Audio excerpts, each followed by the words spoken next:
In November of 2022, the newest Pokemon games came out. Pokemon Scarlet and Violet have been an absolute hit since then. And it's been announced that now the Pokemon card set Scarlet and Violet will be coming out March 2023. And with that, I'm gonna show you the next Pokemon card types that we can be expecting in the trading card game.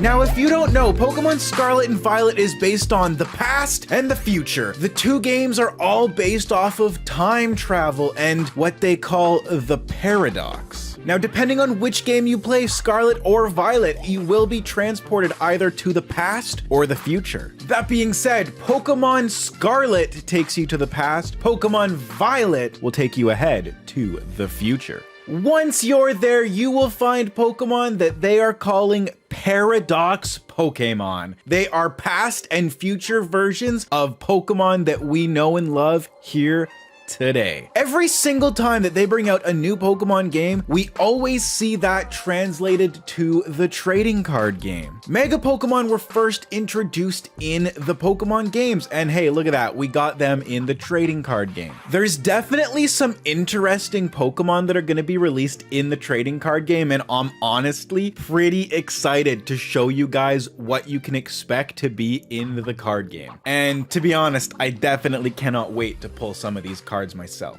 Now, whether they'll just introduce these as regular Pokemon cards or they will actually have a Paradox card, some type, maybe like a Break card or a Legends card, something interesting like that, we don't know that yet, but I can guarantee that these Pokemon, these new Pokemon, will be coming to the trading card game sometime soon. First off, we're gonna take a time travel trip back to the past and we're gonna check out the Paradox Pokemon for Pokemon Scarlet. First up, we have Great Tusk. He is a form of Donphan, and honestly, those tusks that like come all the way in, I gotta say he is one of my favorite Paradox Pokemon that has been released so far. Next up, we have a really surprising one. Jigglypuff actually got its own special Paradox Pokemon form, and it is called Screamtail. Now, it's pretty much just a normal Jigglypuff, except it's got a pretty darn cool mullet. We might as well call it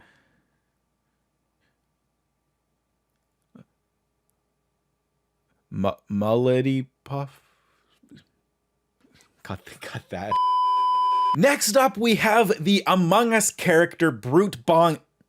No, sorry. Amoonguss is going to be Brute Bonnet. I mean, it's pretty much the same thing. It's just got extra leaves and vines and stuff hanging off of it. One of the best Paradox Pokemon is actually based off of the Pokemon Miss Drevis, which is kind of surprising, but Fluttermane is definitely a threat in the video game. I'm excited to see if it's going to be a threat in the card game. I'm also excited to see what kind of cards they come up with these cards. Slitherwing is going to be the next Pokemon up, originating from Volcarona. This Pokemon is definitely one of my least favorites. It's not very interesting. One of the weirdest Paradox Pokemon to come out has definitely got to be Magneton's Paradox Pokemon, and that is going to be Sandy Shocks. Now, this Pokemon is weird. It is very weird. It's rivaling Jigglypuff for weird, but its design is just crazy. We only have two left for Pokemon Scarlet. The next one up is going to be Salamence, aka Roaring Moon. Now, this thing is pretty awesome. It's kind of just like Mega Salamence, if we're going to be completely honest, but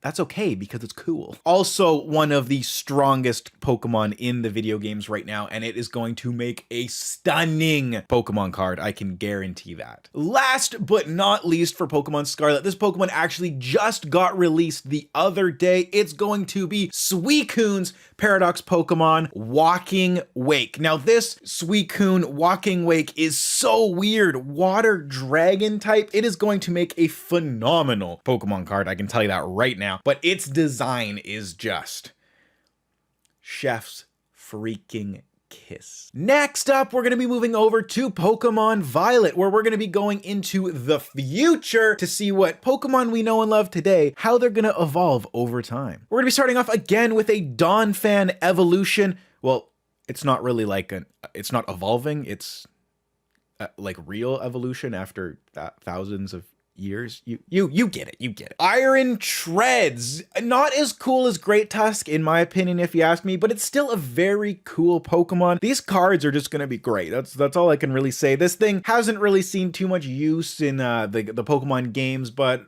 I mean, it could be good, right? It could be a good card. Could be fun to pull it. The next Pokemon up, you're gonna need to grab a coat because you are heading to the North Pole because somehow Delibird got a Paradox form, and I actually gotta say, this one is super, super, super cool. Iron Bundle. Actually making Delibird a useful Pokemon for once. This could make a Delibird deck actually work in the TCG, and pulling this thing is going to be phenomenal. Iron Hands, the Hariyama futuristic Pokemon, is coming next. He's going to be freaking iron handing your face all over the place. This thing's massive, it's bulky, it's a boy to be reckoned with, that is for sure. Electric type Hariyama is pretty cool. These Pokemon are truly gonna mix up the TCG so much, it's not even funny. Next up, we have Hydreigon getting a future form. It is going to be called Iron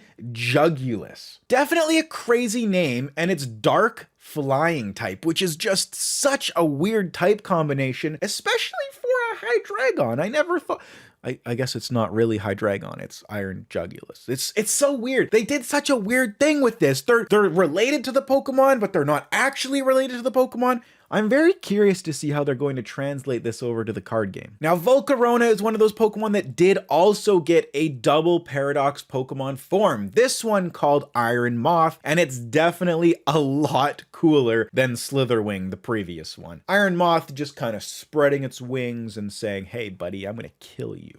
A fan favorite coming up next, Tyranitar getting a Paradox form, and he is going to be called Iron Thorns. A very weird distinction for Tyranitar, but it kind of turns it into the Godzilla that it was meant to be. One of my personal favorites is up next, Iron Valiant Galade's Paradox form. I just gotta say, Fairy Fighting type is such a cool type combination. I cannot wait to see this Pokemon as a card. The design that they could come up with, if they made alt arts, bro. Last, but certainly not least, Iron Leaves, the Virizion form. The Virizion Paradox form just got released with Walking Wake just a couple days ago. This Pokemon, not one of my favorites. Walking Wake definitely got a better design, but you know, to each their own, right? I still think all of these Paradox Pokemon are very cool, they're very unique, and they definitely play off their original forms very well. Honestly, I'm just curious to see how they introduce these Pokemon to the card game, because it's gonna happen. It's inevitable that these cards are going to come to the card game. It's just, how are they going to make them into the card game? I don't know.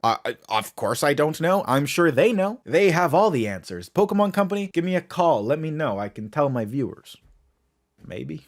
I doubt it. It would definitely be cool if they had their own type of card, like, you know, Pokemon V, Pokemon V Star. Will it have just a Paradox Pokemon card? I don't know. Kind of like Delta Species, maybe? I'm still on the thing that Delta Species are coming back. I still think I mean, they won't be called Delta Species. They're going to be called Terra Pokemon, but